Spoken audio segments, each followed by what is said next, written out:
Hello! Come join me in this short vlog and let's visit a vintage store about 30 minutes away from my place.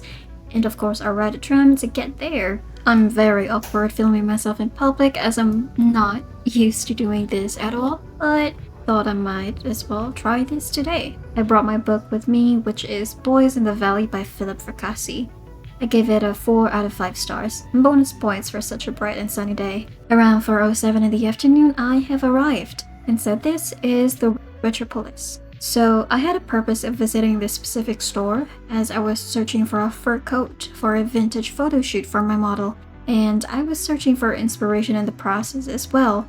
This place is huge. As you can see, all the spaces and crevices are stuffed with vintage items, and as much as I like to have them as my paraphernalia for my photo shoot setup, almost all of the items cost over $100 Australian, which I had not prepared for at this time. I would probably buy items about 5 or more, which sadly I came home empty-handed, but I'll surely come back again next time.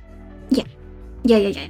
I really like just touching all these fur coats and checking their prices. They're all 200 plus each, and they're all fake fur, by the way. Well, I mean, obviously, because real ones would cost much more higher than that. To me, this feels like Wonderland. And this is probably a hoarder's dream, too. Look at those cute, adorable trinkets everywhere I turn. They're there. The coat racks are like mazes. It's so easy to get lost in here. Especially for someone who's short as I am. And there weren't a lot of shoppers during this time as well. They're closing at 5 o'clock. At this point, it's already like 4:25. I really wonder if any of these items are haunted. Surely some of these items were owned by someone deceased. I honestly never thought antique thingies would cost this much in the vintage stores. I'm quite thankful for thrift shops now, honestly, but they don't usually have this much stuff to sell. Well, here where I am currently, at least. Plus, a lot of these antique and vintage artifacts are reminiscent of my long-deceased grandparents. Like 2-year-old me should have known to keep these antiques and resell it after 20 plus years later.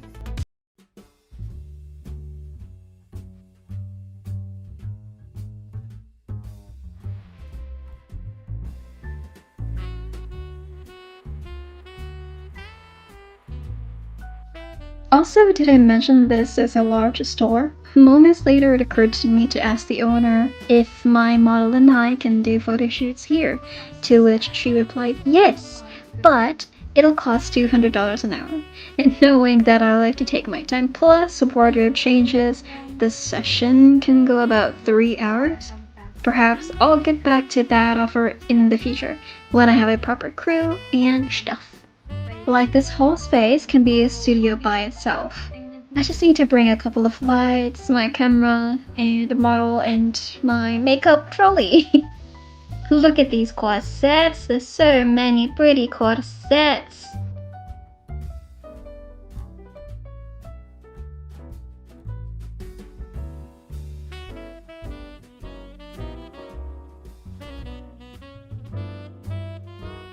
I could never wear shoes like these.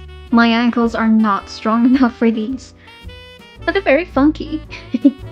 And they're very fun to look at. I think I just stuffed the camera in one of these because I was looking at this purple skirt. And it's so friggin' cute that I just had to check it out.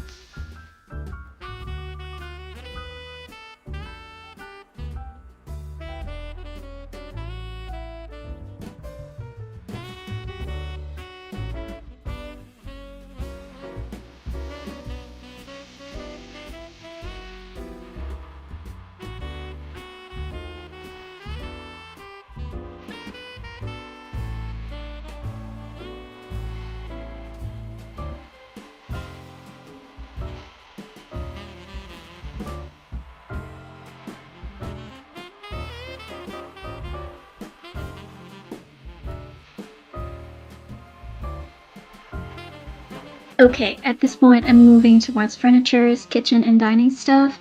It's all so colorful and vibrant, although it isn't exactly my style and taste for furniture. But I'm not here to do furniture shopping anyway. It's all so retro aesthetic.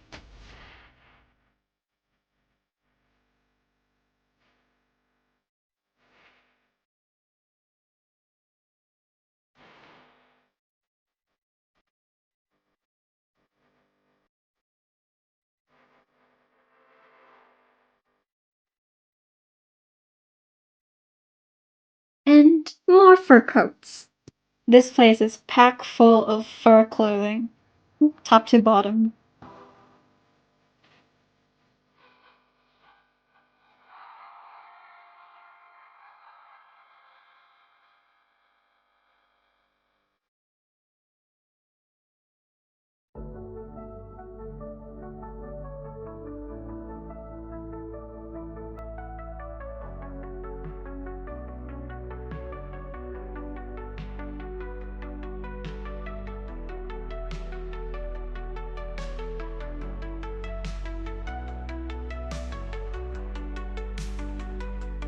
And now we get to the area that I really like. I just like to look at vintage cameras, but I am very curious. Currently, I'm using a mirrorless DSLR camera, which is the Sony 6400. But I would really like to get my hands on vintage cameras someday. Ones that still work, of course. I'm not a camera collector, but at least I want to have one vintage camera.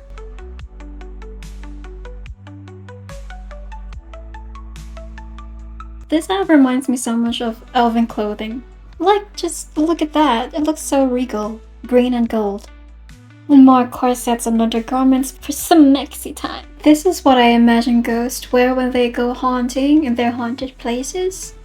So that wraps up my little Retropolis vlog. So if you're in Melbourne and you'd like to visit this place, I'll include the address in the description below. Bye bye!